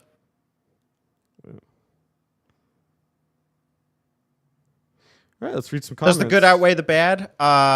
Yes. Oh my God, Terry's saying a lot here. Oh yeah, no, let's just not look at. I've been looking at the chat the whole time, and he's just been babbling about Coliseum this whole time to an audience of to an audience of 1, and it's himself. Forget it. Yeah. Yeah. You know, and it's fun. Like, I don't know if I want to. Like, I'll probably try these. It's not like this one and Arceus at some point, because of the 40 hours I did dump into Shield, I probably spent 20 of that, or maybe even 25 of that in the open areas, or the DLC, which were open. So like, that could be what I'm into. Is just doing nothing. Well, yeah, because you really like that Sonic was it Frontiers or Sonic? Yeah. I really liked the Sword and Shield DLC. I thought they did a better job with the DLC than they did the main game. So this one has good DLC from what I understand. I am excited to try it out. I wonder if this game would play better when they release the rumored Switch 2 or whatever. Switch Pro. Switch Pro? Switch Ultimate. New Switch Pro. I'm waiting right now for whatever they're going to announce, because I know people are like, it's just going to be a more powerful Switch. Metroid's running on that. Did you see that trailer? There's no... And then I know it's going to come out. They'll be like, it's a Switch, but you tape it to your eyebrows and control it with your eyebrows. I don't know. Like it's gonna be something stupid. I know it. There are good-looking games on Switch, though. Like, who complained about this stuff for Breath of the Wild? Well, the problem is that's coming from ED. That's coming from internal developed companies and Nintendo, and they know what to do. Game Freak is not an internal company. If this game was handed over to ED, yeah, they would fucking knock it out of the park because they know the hardware. That's how Breath of the Wild looks fantastic. But no other game can come close to that on the Switch because they didn't make the hardware. And then they get help from the Monolith Soft, the Xenogears people. Yeah, did they help? Do you know Blade people? Soft? Yeah, I think they helped them with their open world because they did like Xenoblade Chronicles 2 on there, and Monolith Soft was really good at doing the open world games on shitty Nintendo. Yeah, it's weird. It's weird. X hasn't been ported because I don't have X, but I've heard X is like crazy impressive for the Wii U. So it's weird that hasn't been brought over. But anyway, But yeah, maybe. I don't know anything about Monolith Soft beyond that. Beyond I know they make Xenoblade. Xeno stuff. I know they make Xenoblade. Yeah. Is this Ninja Green Series is this Digimon? I wish. No, but we're gonna do Yu-Gi-Oh soon. Yeah. Spoilers, dude. We'll get some. They can look forward to it. Dude, I will have no context for any of that. You'll have to literally learn how to play an entire like trading card game. Yeah. It's easy. Don't worry. It's I'm not gonna buy into the actual cards. I don't know. Maybe I will. That'd be fun. It's super easy. I promise. Okay. It's not hard. Is it similar to the Pokemon card game at all? Or like any? Yeah, close enough. I mean, I know how to do that. There's monsters, trap cards, and magic cards. Monsters in the front, traps in the back, face down, and you can also keep your cards face down and flip them over at certain points. There's a defensive position, offensive, and then you can play magic instantaneously. But I think it has to be your turn unless it says otherwise on the card. I'll learn it. I like card games, so I'm sure I'll get it. I just don't know if I should. I just don't call it game. I just don't know if I should pick up one of the Yu-Gi-Oh games and just jump into that, because I feel like maybe it'll be overwhelming. No, you should be fine. A lot of them explain a lot of this stuff. Oh, okay. I didn't want like a guy on a motorcycle from 5Ds to pop up and be like, "Check it out, I'm playing my trap card." There's one on the GBA. It's called like World Championship 2000. It has a date on it, and it's just the card game, so you don't have to. You can learn a lot better through that, and the cards are limited, so doesn't get too complex. The new Yu-Gi-Oh stuff is really weird. Maybe I'll just watch the anime. That will kind of give you a basis, but they break the rules a lot in that show. Yeah, they cheat. It doesn't work like the game. Don't all those kind of animes do that? Do they? Or like you're watching the show, and they kind of break the rules because it's it's a show. Yeah, they have to. They have to like keep it interesting. Yeah, I remember like there's one that probably the most egregious one was in the first season, and they had a magic card called like there's like a moon, and it powered up a dog to make it like a werewolf or something, and then he had Yugi summon this like swordsman, and he said stab the moon, and he like just stabs the moon. It was just like I was just doing because I sort of knew the game and I was doing the arithmetic in my brain of that. I was like, something doesn't add up here. That's how I thought the card game, like the Pokemon card game, worked until I learned how to actually play it. I thought you were just like you just had like knew the moves of the Pokemon. I mean, they're listed on the card. Yeah. But like I thought you'd be like, Squirtle use fucking water gun or something. It's not on the card. I never learned how to play that game. No, it's easy. I just collected them. Yeah, Pokemon is basically like the card game is basically Magic the Gathering, but easier because there's like one energy pool, and there's like separate energy pools in that game. And Pokemon there's like different ones for different types, and it's basically it. You're in luck because Yu-Gi-Oh will be even easier. There is no energy. There's zero. So it's like so it's easy because I know how to play Magic as well. Because again, they're like Pokemon cards and Magic cards are basically almost the same. It's just one's for like Magic one's has for lands, right? one's for nerds and one's for weebs. Figure out which one's which. Yeah, I appreciate having played Scarlet because now I actually recognize a lot of these cards that I had no idea what they were. Like, oh, Tarantula. Did you get some newer cards? I haven't bought any cards since the pandemic because I was getting back into the cards around Sword and Shield because I have some of those. And then the pandemic happened and I couldn't buy any anymore because of fucking Logan Paul or whoever. I had to, They're in well, Target. It's not hard to get Logan them. Paul. Well, he like opened a shit ton of them on stream, and then like it made it popular, and then like everybody was scalping them for like a year. You couldn't buy them anymore. True. You couldn't go to the store and buy them. It was awful. I was like, well, there goes that hobby. Bye.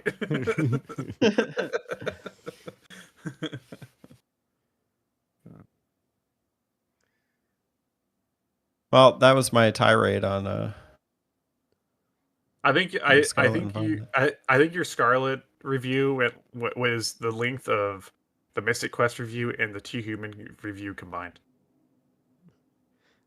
It was in sections. It was a sectional review. Do the good, bad, and the ugly. Which one's the good? Which one's the bad? And which one's the ugly? Good is Yu-Gi-Oh. That's not. That Wasn't is good. The best part about Pokemon Scarlet was Yu-Gi-Oh.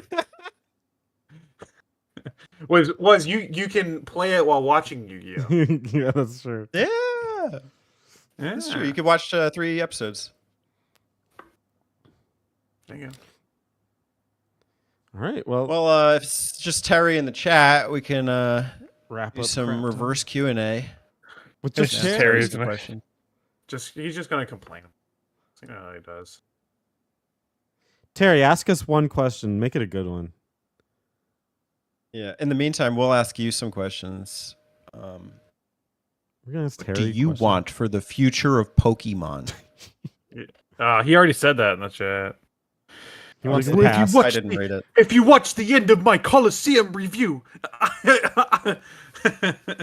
Terry, I'm sorry I don't have it memorized. I remember certain things, okay? I'm working on my memorization. But memorizing YouTube videos is not one of those skills.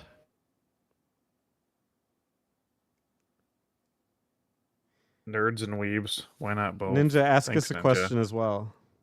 Make it a good one. Kind of like needs and weebs. Yeah, we can ask Ninja some stuff. Needs Ninja, and what do weebs. you want for the future of the Pokemon series? What do you guys want for the future of Pokemon? What's your thoughts? 2D sprite-based Game Boy Color looking anime HD crossover. 2D. I'm just kidding. No. OG 150 new rules randomized Nuzlocke option. Congratulations, you can play Let's Go Pikachu and Eevee. Hey, Link's Awakening art style. What I want, I don't think they could deliver. It's just a higher res, more in depth Pokemon, which they don't want to make, and they can't make it anyway. Elden Ring. Yeah, I want Elden Ring. Pokemon. Yeah. I want them to stop for a little bit. I think that's what I want. I want them to stop for like. Could you imagine if we didn't have Pokemon for 2 Nintendo generations? And then like it'd be like. I think the Was it Japanese 2024? economy would shut down. It'd be like 20. Yeah, it'd be like 2037. We'd be like, you guys remember Pokemon? You should like bring that back. And then we'd just be happy with whatever they handed us because we'd be like, it's back.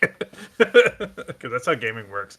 I there's sometimes like a series will be like on a quote unquote drought, but really it's been like 5 years, and I'm like, is that really that long of a time? But to us it is.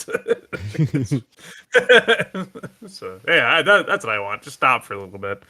There's that new Legends, whatever the hell, A-Z. What the fuck is that game called? And it's like, am I excited for it? No.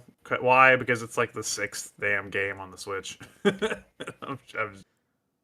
So. Well, they've also done. I think they're at 6 now for Zelda as well. Yeah, that's harder to think about that way for me because they're so different. I guess the Pokemon ones are kind of different too. kind of. Kind of not, except for Shining Pearl, which was garbage. Yeah, like the Zelda ones, you have like 2 open world games, soon to be 2 2D games, a remake.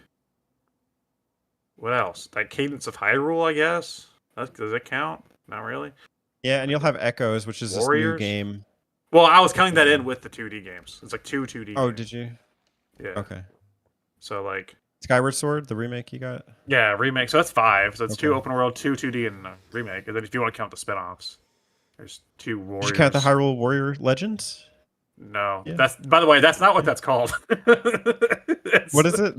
It's Age of Calamity. It's Hyrule Warriors Age of Calamity. Yeah. Legends was the 3DS game. 3DS? Yeah, okay. Well, they don't have Legends. The Legend of Legends. That Cadence of Hyrule. Did you guys ever play Cadence of Hyrule? No. That thing.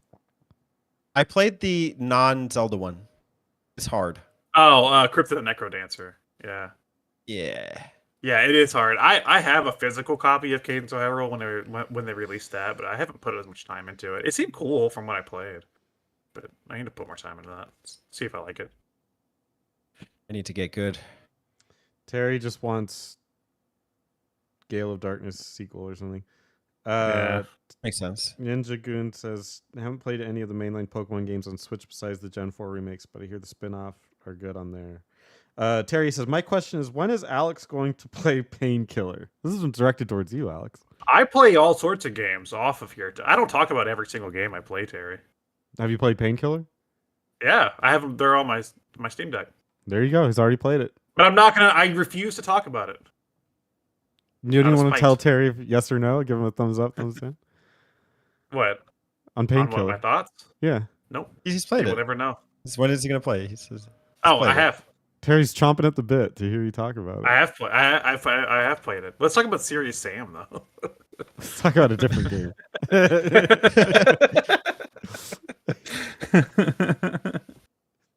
Well, that answers your question, Terry. I'm glad we could solve that. He commented, very easily. dude. He commented that on my which, by the way, we're Terry and people shut up because we haven't recorded the community thing yet. We're about to, but he commented that on my damn community response. Like, I'm sorry, play Painkiller, and I'm like, the question was the worst game I played. Like, why does that come into? I had to talk about the worst game I played. That's the whole point.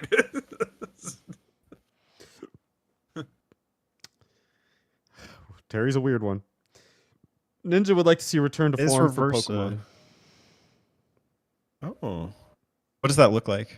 Not a reboot or anything like that, but like refocusing on the region and its world rather than just visuals. Probably getting in more stuff. Yeah. See, that's what I liked about Arceus. Like, that felt like authentic. I don't know. I would like to see the Nintendo team just take Game Freak off of it entirely. Just cut them out. I'm confused. They probably own a stake in it. That's probably why they're still in the thing, because it's like them, Nintendo, and the Pokemon Company. They all have a stake in it. But man, Nintendo, just buy out whatever the fuck you need to buy out from Game Freak. Get them out of there, and then just give it to one of your internal development teams. But see, I'd be confused. They'll do a better job. I'm confused at how much of Game Freak is just Nintendo. It's not, though. It's a different company entirely. But you don't think that they just give them everything? It's like second party. Clearly not, because look at the state of Scarlet and Violet, and then look at Tears of the Kingdom. Yeah, but that's not. They clearly didn't have the same resources. Clearly, that's. Do they need it? Is the question. But right, they're still selling like hotcakes. It's like not like yeah, exactly. It's not like it's not going to sell. Oh no, so they could it's going to sell. It's going to sell regardless because the Switch is like they're one of their. I'm not going to say most popular because I don't think that's true. I think one of the DS or something might still beat it, but it's one of the most popular consoles, and Pokemon's their most one of the most popular franchises. So of course it's going to fucking sell. It's just so why put effort into it? I guess, right? Mm-hmm. I guess, but when you think of the GBA, like they dominated the top charts. It was like all Pokemon, like 1, 2, 3, like they were up there. Nowadays, it's like 6 and 7, and you have Scarlet and Violet being called the worst mainline Pokemon game. So I don't know. I don't know what the future of Pokemon looks like. It's being called out by a bunch of dudes our age. Like, Yeah. all the kids yeah. are still buying yeah. it. Oh, it's. Did they do that back in the day for like the old ones? No, because we were those kids. Unless you were the I know, but church. dudes our age, were they reviewing it? You know, I guess so. Yeah. There wasn't YouTube. I mean, I don't. That is a good question. I wonder how like the EGM and all those magazines. That's probably where you find all that now. EGM, the like, what? The super. Well, that was RPG, but for babies. I was just naming one. That's a magazine that did reviews. You know, that's probably a good place to look and be like, well, because like you don't look at like Nintendo Power because of course they're like gonna suck its dick. We love, but we love Pokemon. You know, like look at like a magazine like that back then. Terry's talking about I was supposed to review Painkiller. Terry, I don't really do that many reviews anymore, man. I don't know if you noticed that. So, well, he says that you were negged. What's going on? I was negged. You had a deal. You reneged on the deal. I don't know what the deal is. Oh, I haven't. Terry, just because I haven't done it yet doesn't mean I won't do it. Oh, so you are. I want to like announce now. You are going to do a review of Painkiller. At some point in my existence, yes. Wow. While you could do it on this show. You could do it on the Button Mappers for a game talk. I could do it on a totally different channel. Well, that's true. And tell nobody about it. That's and true. I still would have done an RPG. RPG archive. Yeah, we could archive. There you go. Do Painkiller. No, I mean I'll do it at some point. I just don't carry I was thinking about doing that, and then the whole review thing changed, and I don't really do them a lot anymore. They don't perform. So sorry. Like Pokemon Scarlet. It's not an RPG, but I bet you it has RPGs. So we could do it on. No, it does. Probably, yeah. It probably definitely does have RPGs in it. Yeah. There you go. That's the key, Spencer. You can start doing first-person shooters, dude. Yes, finally. He's opened himself up to the entire. Welcome to the Welcome to the RPG. Welcome to the RPG archive of Call of Duty 3. Ninja has a great one that'll close us out. He says, "I have a question. What situations do you hate to find yourself in video games? Not limited to genre." Wow, good question. Dude, I experienced one an hour ago. Seriously. So I am midway through playing Shenmue 2. And there's like this part where I have to find this temple. And I was asking people around Hong Kong where this fucking place was. And I went into this like China shop, and there was like walkways, narrow walkways, and there was I have to go to the other end of the China shop to like talk to the person behind the counter to ask them a question. You know, how you doing, Shenmue? Hey, have you blah blah blah. But then there's like two NPCs walking, and I got up to the counter and I talked to the guy, and I turned around, and both my pathways to get out were being blocked by NPCs, and they wouldn't fucking move, and I couldn't get around them, and I just sit there for like a few minutes, like, like I want to get out of this place. Yeah, I was Rio's like running in place, trying to fucking get out of the China shop, and I was like, damn it! and I finally got out. I was like, damn, they should have not put anybody else in there because there's no room to walk. I was like, I'm never going back in that fucking shop again. Yeah, I would literally had that happen while I was playing Final Fantasy Mystic Quest. Is you sometimes you can. I was just thinking of the first Final Fantasy too. You know how like the town members just move around and then they just block your entrance out of like into the shop. Yeah. I would say exposition, like any kind of exposition that goes on for a while. I don't like in video games. Find a way to tell your story that isn't just like a wall of text or some annoying character chirping it. There's just got to be a better way. Use some creativity, please. Oh, and you're a fan of JRPGs, so like, yeah, and a lot of them. It's like early Final Fantasies were, and all the way through PS1, I think, were pretty good about it. Where they just put you in the world, and it's like Final Fantasy 7. You're storming one of the sectors or whatever, the reactors or whatever, and it's like, it goes right into the action. Yeah, we gotta destroy the reactor. It's like, I don't need to be like, what is the reactor? And they're like, oh, yeah. You want to know? It's we have like 8 of them or whatever, and they all power. It's like, no, just ease me into it. Let me play, and you can tell me as we go. Well, even then, it's like even with something like 7, which sets out to give you a lot of questions and then answer them later. It never does it in a way Like even if a story is a little convoluted, it never does it in a way where you're just getting exposition dumped. Like you just kind of it gives you bits and pieces at a time. Yeah. Until it all kind of comes together at the very end. Yeah. So, you know. And I think a lot of I like the simple stuff. You know, like when even if you think of early Pokemon, like if I name one thing Gary says, it's like smell you later. You know, that's like it. Yeah. He's gone. But it tells you everything you need to know. Oh, he's that's it. Kind of a bully, and he doesn't take things too seriously. I mean, even the beginning of the original Pokemon's like, look, this is a world of Pokemon. You're 10. Here's a damn Pikachu. Go. You know, it doesn't. You know, it's not like. And then the Pokemon are birthed from this, and then they've been evolving for generations. Because I feel like some of the newer Pokemons do that as well with the fucking legendaries. Like Sword and Shield was about it was like there was a great war, and then a hero with a sword and a shield, and this, and you're like sitting there. I'm like I remember sitting there in that game, which I did like that game, but I remember sitting there in that game that in that part where they're just dumping that exposition about the fucking hero of their kingdom, and they're just like in front of like the stained glass things. I remember just like I was just like, like, can I go back out? Like I want to go. Yeah, I want to go catch Pokemon. Yeah, like when I was a kid, I never remember anybody. I talked about Pokemon extensively with all my friends. Never once did we go, but what's Giovanni's arc? Like, what? Like, we never. That never seemed to have come up because it didn't matter. We didn't give a shit.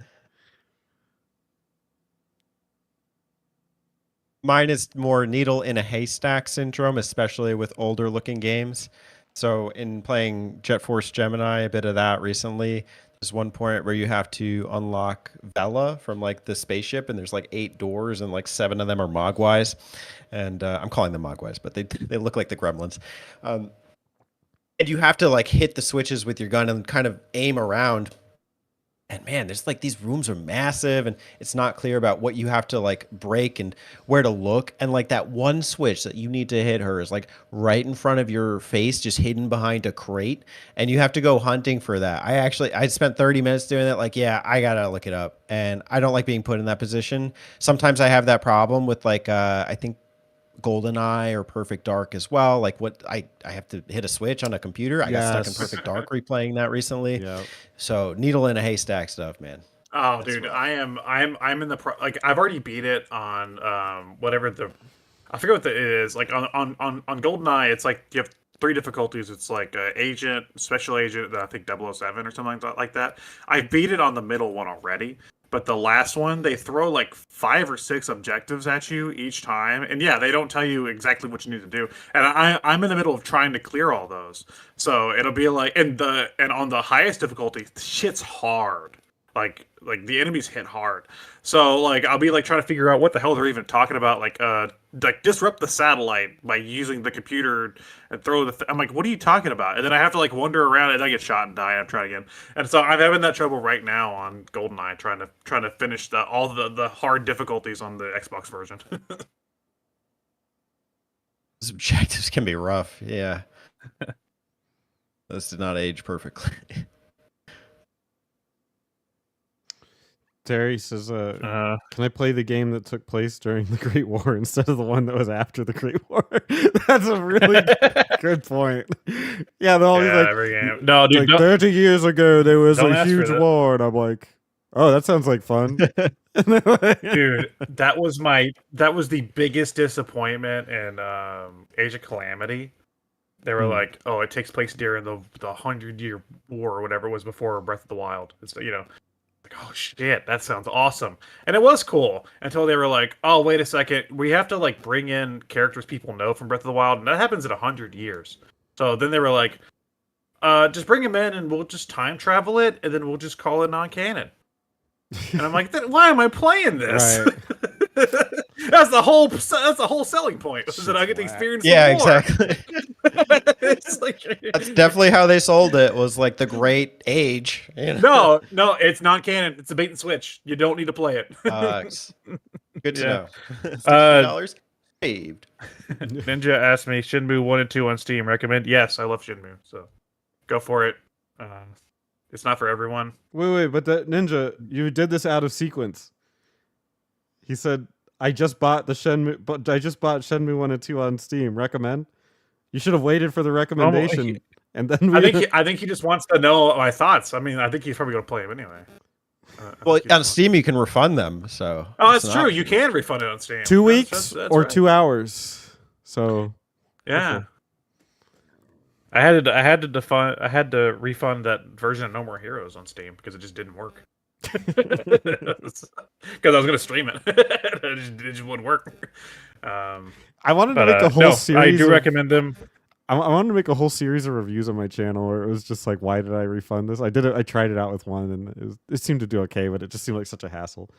But it was like where I'd play a game for like an hour and a half, and then refund it. How many games have you refunded? Because I've only refunded like 2. I think I've refunded that No More Heroes one because I bought it to stream and it didn't work right. Then it was like if I wanted it to work right, I would have to like go in and like edit the code and stuff myself, and I was like, I don't want to do that, so I just refunded it.